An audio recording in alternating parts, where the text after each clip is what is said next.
Hello, welcome to the new Dr. Michael Explains the Water presentation. This is a more detailed explanation of the water presentation that I did on YouTube a while back that seemed to go viral. I've tried diligently to correct any and all mistakes that I made in that, and I'm trying to more accurately represent all the information. However, I need to clearly state that this is my personal opinion based on my personal research. It is not associated or affiliated with any water ionizer company whatsoever. With that said, let's begin.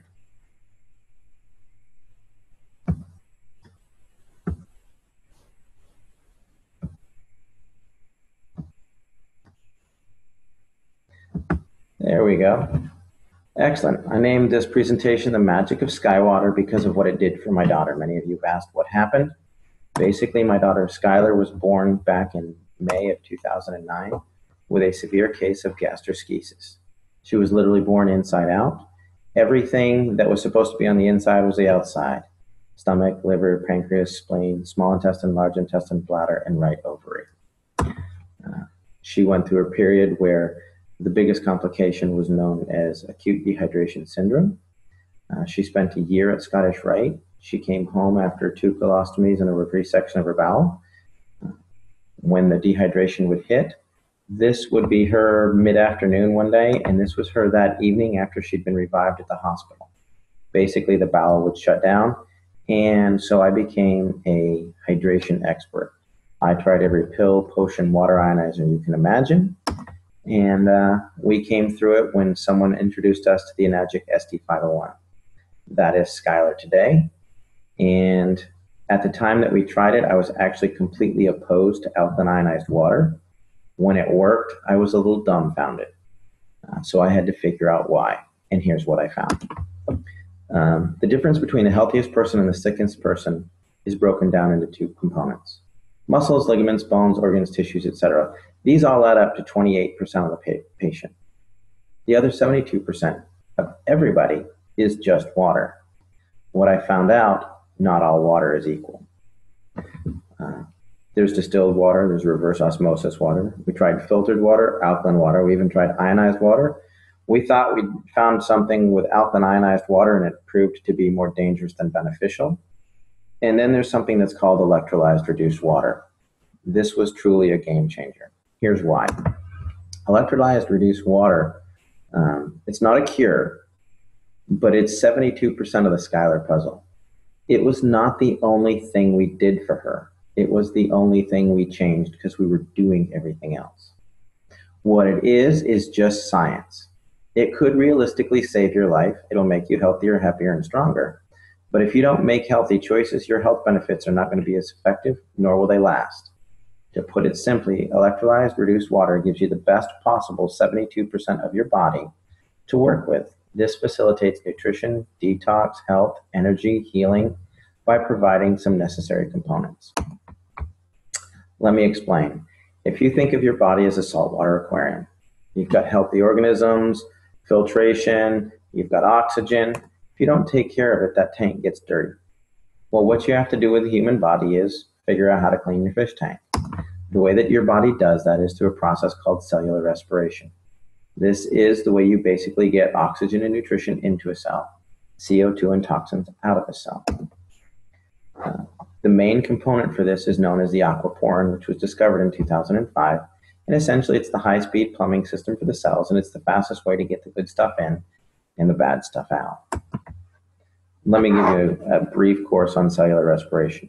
If you look over here, you'll see that there's a cell. There's some hemoglobin here. There's an aquaporin here. There's a charge. And this represents a cluster of water molecules that are electrostatically stacked together. Well, as your cell compresses, it excretes CO2 and toxins.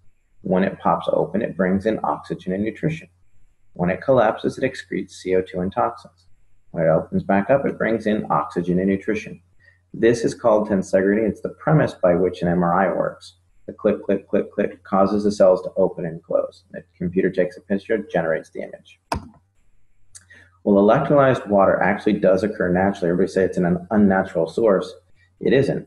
It happens when a lightning strike hits a lake or the ocean or something like that, and the charge on the water in that area lasts usually 3 to 4 days. What it does is it disassociates the water molecule.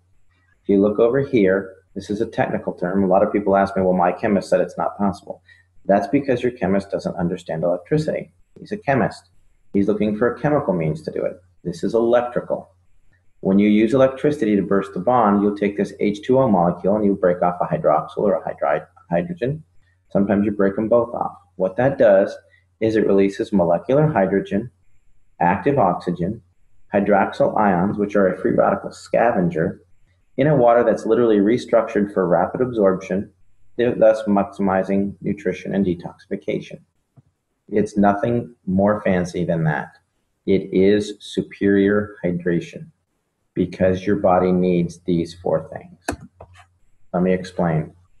When your body goes to produce energy, you oxidize pyruvate that is then driven across a hydrogen-charged membrane into the Krebs cycle. In the presence of free electrons, you'll produce 32 to 34 ATPs. Then you need hydroxyls to scavenge out all the garbage. That's it. Works on a cellular level. Another thing that's different between electrically changed water and chemically changed water is electrically reduced water is not affected by stomach acid. The pH is a byproduct. When people say, oh, you need pH water, no, they don't. They need water with molecular hydrogen, active oxygen, and hydroxyl anions. Alkaline water is just water with more minerals. It is affected by the chemistry of the stomach. Electrolyzed reduced water is not. Another factor is it's self-limiting. The charge on the water only lasts for 3 or 4 days. Therefore, it's not going to build up in your system. If you have chemically altered water, it will build up in your system. It will affect blood pH because the calcium, magnesium, potassium get stuck there. Currently, I have not found any negative research on PubMed in regards to electrolyzed reduced water. That doesn't mean there isn't any. It means that I couldn't find any. So how does this work? Well, basically they took a lightning strike, put it in some medical grade titanium plates that were dipped in platinum and put it into a machine that's about the size of a coffee pot. And what it does is it takes this big clump of water molecules and zaps it. When it zaps it, it breaks it into smaller groups because it has an electrostatic charge, giving you some free electrons, the molecular hydrogen, active oxygen, and all that. The more charge you hit it with, the more it breaks it down. Here you've got 5 groups of 5 or 6 groups of 4. You could have 2 groups of 12. It just depends on the level of ionization. It's a rather simple process. If you think about this cluster of grapes, if I wanted to put all of these grapes into this bottle, I would rip each piece off and dump it in there. If I tried to cram the whole thing in there, there would be grapes that were rolling around the floor and missed the thing and all that. We want to get in as much as possible. These are not chemically bound molecules of water. If you chemically bind them, they're no longer water. They're not one giant molecule of water. It's a cluster of water molecules that are stacked together because they have a low electrostatic charge, a lot like Rouleau factor in the blood. Another way to look at it is when my son was rolling around on the carpet, his hair got a high static charge. He's actually holding onto a necklace that's not causing his hair to stand up. But what happens is the hair dispersed. It got its own little static charge and it caused it to stand up and spread out instead of laying down clustered together. When you ionize water, you're causing the water molecules to disperse. That's all you're doing. If you want to research this phenomenon like I did, don't use Google. It is my personal favorite search engine, but it's also the one that's most manipulated and hard to reference accurately. Besides, you can support anything with a quick Google search. The world was supposed to end several times. Just check Google. Instead, we're looking at something more scientific and how it affects the body. Do clinical research on PubMed, and you'll find that if you look up electrolyzed reduced water or hyphenate electrolyzed reduced water, molecular hydrogen, active oxygen, hydroxyl anions, free radical scavengers, you're going to find what I have found, that there's a lot of research to support this type of water. You're also going to find that if you look at pure alkaline ionized water, there's a lot of dangers that are associated with the remineralization component, which we'll get into in a moment. Molecular hydrogen is easily the primary benefit of electrolyzed reduced water. It literally charges the cell membrane of every single cell in the body, increasing its electrochemical potential. That means makes it healthier, able to get good stuff in and bad stuff out. It's also a critical component for the nervous system. There's a vast amount of research on PubMed in molecular hydrogen in Parkinson's, in MS, in autism, things like that. And finally, it works as a powerful antioxidant. The next component of the water is it is loaded with active oxygen. Active oxygen is what's required to produce ATP. It's what's driving the Krebs cycle.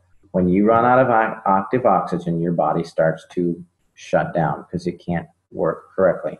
It's just like a fire. If you remove the oxygen, it goes out. Finally, there's the antioxidant and free radical scavenger components. Basically, iron in any acidic environment will start to rust. You can leave your tools from your garden outside in the rain and they're going to rust.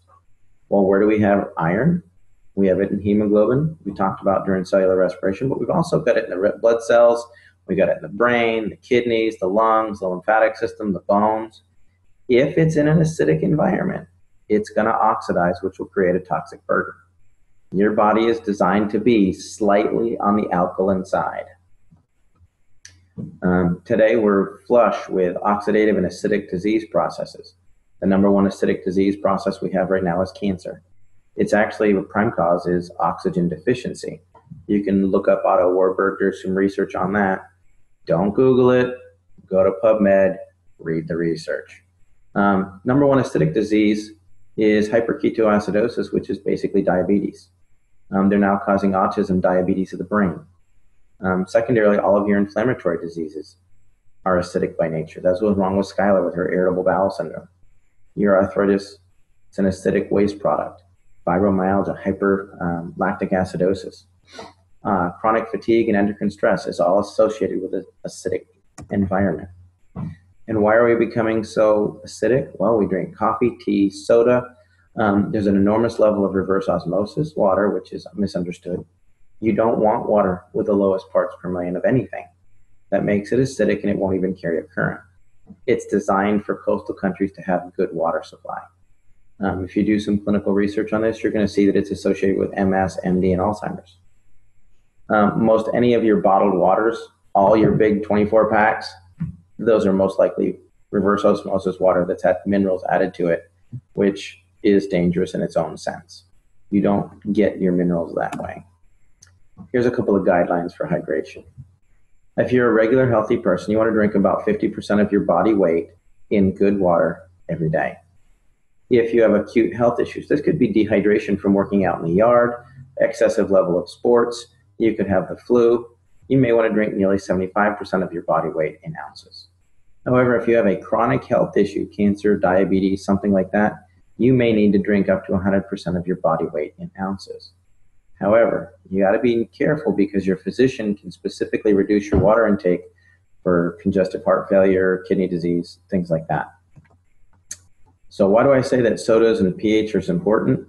Well, if you look at this scale over here on the left, it's red. That means it's going to make you rust. Over here, the blue will make you beautiful.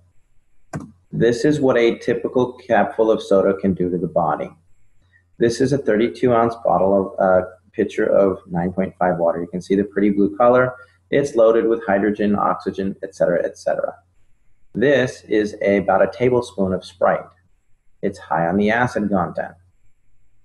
So what I did is I poured this water into this cup and ended up with a cup full of acid. It didn't dilute it at all. I then took this cup and poured it into 32 ounces. Now, mind you, this is a tablespoon of Sprite, and it destroyed 32 ounces or 2 pounds of water. Makes you think differently about going to McDonald's and supersizing it. You're literally acidifying your system. Yes, lemon juice in your water will do this as well. The reason that lemon water affects the body in an alkaline nature is it causes your pancreas to excrete an 8.8 enzyme to neutralize it. Just as a side note. Other things that we do. This was huge for Skylar. And I didn't realize it was such a big deal because we ate a lot of organic food. But you can use this water to clean your veggies. These are cherub tomatoes that I used to buy and just rip the top off and start eating them. I washed them in the 11.5 water from my SD501, and that is what came off. I was appalled. I was amazed. It tasted like they were fresh garden tomatoes. And when you smell this, it smelled like there was Windex or cleaning agents in that glass. And the reason that that happens is because all of your pesticides are petroleum based, so they don't wash off. Another thing we use it for is our pet. I thought this was funny, so I'd include it. Thanks, Henry. This looks great and all, but does your house have any Kangen water? You know, we did the proverbial test, put out a bowl of tap water, put out Kangen water. Callie will drink the Kangen water every time. Another thing is the disinfectant aspect of this. This isn't just 2.5 strong acid. Because it has that solution chamber on the side, which 90% of all water ionizers on the market do not have. This machine produces 2.5 electrolyzed hypochlorous acid. The other machines do not. That is very important. Electrolyzed reduced water has been shown to kill MRSA, Kripke staph, E. coli staph, strep, all of that. Even worked on the C. diff. That was a problem with Skylar. None of the other water ionizers that do not have a specific saline solution can produce hypochlorous acid in an FDA-approved level. And let me explain. In 2009, 2 months before Skylar was born, the FDA approved hypochlorous acid. It's a sterilant. It will kill just about anything. They're now starting to use it in all hospitals all over the world and places like that. A lot of physicians are using it, wound care specialists. We've been heavily involved in that because of the miracles we've seen with it. However, electrolyzing regular tap water without the addition of a salt solution does not meet the FDA criteria. As a note, the FDA has not evaluated the SD501 either, to the best of my knowledge. What it has done is there's been a third-party evaluation by ATS Labs where they reran the Sterilox system FDA experiments on live cultured bacteria, and they got complete sterilization that was equivalent to the Sterilox system. Basically, hypochlorous acid occurs naturally in the body because it's produced in the immune system. It's actually the biochemical agent that starts the clotting process, making it ideal for initial wound care, and it destroys bacteria and viruses. Recent studies are actually underway to test this using necrotic wound. I'm working with several physicians and wound care specialists as it pertains specifically to necrotizing fasciitis, gangrene, MRSA, things like that. And the results are really promising. We're not the only one doing this. This is a global thing, and the results are really good. Why I look at the SD501 exclusively, or when I compare the competition, because they all want some information. Number one thing is power supply. Does it have enough energy to do it? There's been a lot of song and dance about the SD501 uses a transformer. It does, but it also has a switch mode power supply to regulate that and a condenser. If it doesn't have a transformer, it can't ramp your 110 watts up to 230 and keep it there. Switch mode goes up and down, up and down, up and down. What this transformer does is it ramps it up, and the switch mode will start to slow it down, but the condenser allows them to work together to keep a nice stable stream of energy. On top of that, you need enough amperage. A half amp to a 1 amp machine is not going to get it done. Doesn't mean it's not a good machine, it just means it's not comparable to the SD501. You need 2 to 3 amps to make it effective. You can ask any electrician. The voltage doesn't really matter, the amperage will kill you. The next component is you need a large quality plates. Most competitor plates are about 53 square centimeters. The Enagic plates are nearly 90 square centimeters each. So if you have one of the competitor machines with 12 plates, they've got like 600 square centimeters. Well, the basic Enagic SD501 has 640 square centimeters. The Kangen 8 has 720 square centimeters. So just because it has more plates doesn't mean the plates are the same size. Next, I look for a liquid saline electrolysis enhancer. That's because it's the only way to produce FDA-approved levels of hypochlorous acid. If you're looking at a competitor's machine with 12 plates and a pH that goes from 1.1 to 12, and it doesn't have a saline solution enhancer, it's not a comparable machine. It will not do the same thing. Yes, it will produce 2.0 pH water, but it will not produce hypochlorous acid which is what you're looking for. Another thing to avoid is anything that says energy saver. When it says energy saver, it means it's underpowered. If it's underpowered, they're going to add in minerals and remineralize it and the necessary minerals for your body. That means it doesn't have enough power to get the job done. If they come in with a super fancy plate pitch, it's plated and it's mesh and it's a hybrid and it does this, you don't need it because solid plates are the most stable plates there are. And yes, they need more power to run effectively. And anytime they say there's a lifetime warranty, there's no such thing. I've bought several machines that I'll explain in other videos. We're getting to do a detailed thing on competition. Basically what they'll do is when they start to have problems, they sell off that brand, that machine to a third party and it voids all the warranties. It happened to me twice. The SD501 was about the 9th machine that I used.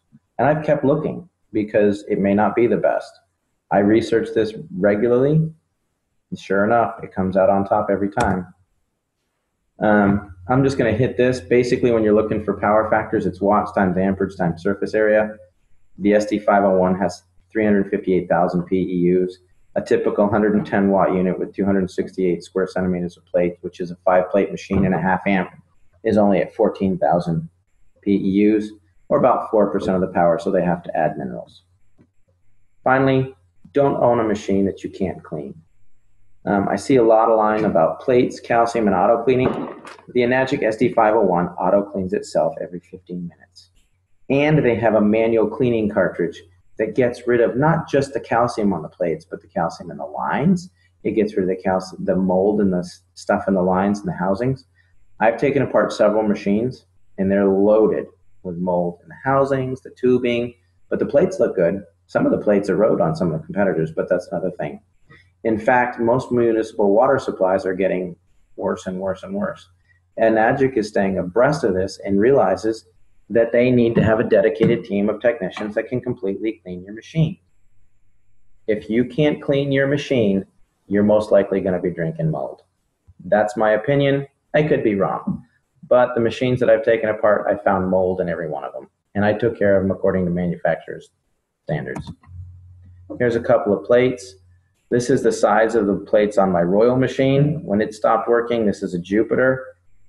They look scorched. This was the SD501. These are about 6 years old. I had some corrosion here. This was my microlight. When the company failed to honor the warranty that was lifetime, I took it apart to see what was inside. You can see there's a burn mark here where the plate started to corrode. This is the Jupiter. Actually, if you come back here, you can see this is the mold that I was talking about in the lines and in here. Now these, mind you, were machines that never needed cleaning. These plates don't have any calcium on them. They were accurate. There's no calcium on the plates, but the machine was not clean. There's a reason why everybody compares themselves to the SD501. Basically, it is the industry standard. It's superior maintenance and cleaning. The quality of the plates are unsurpassed. The superiority of the power supply, to the best of my knowledge, it's the only one that uses a transformer and an SMPS and has a condenser. You can literally unplug an SD501 while it's running, and you're getting about another 10 seconds of power out of it. And that's just draining out the condenser that makes sure that the power stays even. It's one of the longest companies in the history of the industry. They have a wider diversity of uses for the water, the types of water it produces. And it's one of the few that actually use an electrolysis solution for hypochlorous acid. If their machine is bragging that they don't use a solution, it doesn't work. You can't use it for sterilization, period. Why I personally feel the SD501 is the best, I tried 8 or more alkaline water ionizers. Bottom line is it worked for Skylar. Within 4 days, 80% of her symptoms had resolved. She had her first solid bowel movement in 10 days. And within 6 months, she was off feeding ports. Was it the water? Yeah, because it was the only thing left to try. Did it cure her? No. We were doing a lot of things. Enzymes, probiotics. She was doing her medications. She was doing protein powders, MCT oils, medium chain triglyceride. She was doing all that. But the water was allowing it to get into the cell and the bad stuff to get out. The short answer is it produces 7 types of highly bioavailable water. It is already endorsed by thousands of hospitals and used thousands of doctors and used in hospitals all over the world. The drinking water it creates has high levels of hydrogen, oxygen, and antioxidants. It can also be used for FDA level disinfecting, cleaning, food prep, and cosmetics. I'm Dr. Michael. If you have a specific question for me, you can email at drmichaelexplains@gmail.com. For more information about electrolyzed reduced water machine that we use for Skylar, please go to skywaterinc.net. Hopefully we'll clarify some stuff, and that should help you people a lot. And if there's anything that I can do, let me know. Look forward to some more meetings that we're going to have coming up, more webinars. We're going to be doing a detailed explanation of Skylar's story. We're going to talk about electrolyzed reduced water and the science behind it in detail. There's a detailed presentation on hypochlorous acid. Everybody's really looking forward to the Dr. Michael Explains the competition and why I say that there really isn't any. By the time you buy some of the competitors, there's some that go, why the SD501 doesn't work, or it's a pyramid scheme or whatever. They honestly have no idea what they're comparing. If you look at their machine and spend $3,200 or $2,500 for it, you have to turn around and spend another $3,000 to $5,000 for a hypochlorous acid machine. Then you have apples to apples. You don't get that when they're trying to pitch you on why you don't want the SD501. Bottom line is, it is the best machine that I have found. The only thing that I think may rival that is the Kangen 8, which has 8 plates. I've used it. It's phenomenal. We recommend it a lot. I look forward to having you getting some feedback on this. Have a great day.